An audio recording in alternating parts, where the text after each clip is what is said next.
یہ دنیا جو اللہ نے بنائی ہے اس کا ایک ہی اللہ تعالیٰ نے مقصد بیان کیا ہے کہ یہ امتحان کے لیے ہے،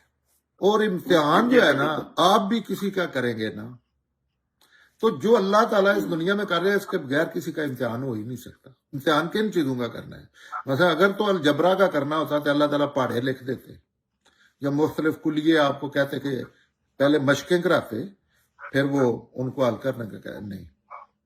اس میں جس چیز کا امتحان ہونا ہے نا وہ آپ کو مختلف مراحل سے نہ گزارا جائے ہو ہی نہیں سکتا۔ آپ کے رویے کا امتحان ہونا ہے، ایٹیٹیوڈ کا، کہ آپ رویہ کیسا رکھتے ہیں۔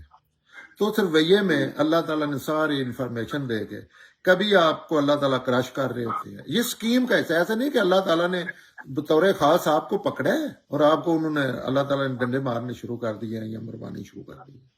لیکن اللہ تعالیٰ کہتے ہیں کہ یہ دنیا بنی امتحان کے لیے، اور اس میں مشکل سب سے جو کلیئر اس کا حصہ ہے وہ یہ ہے کہ انسان کی زندگی میں جان لیوا مشکل ہے۔ اس سے بڑی مشکل کیا ہے کہ میرا بچہ فوت ہو جائے، اور اس کی سے بڑی مشکل ہے کہ ایک بچہ نہیں پورا گاؤں ہی میں باہر کھڑا ہوں وہ یک دم غائب ہو گیا دنیا سے۔ کچھ صدمہ ہے نا، ماں فوت ہو گئی ہے سامنے ایڑیاں رگڑ کے۔ تو یہ سمجھنا چاہیے کہ یہ صدمہ بھی ہوتا ہے کہ یہ اللہ کی سکیم کا حصہ ہے۔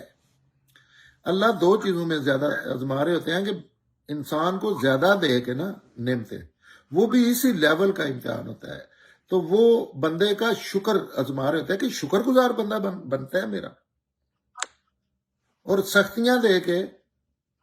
بھی یہی آزما کہ یہ صبر والا بندہ بنتا ہے، اس کا ایمان یاد میرے پہ ہے، اس پہ کہ میں ہوں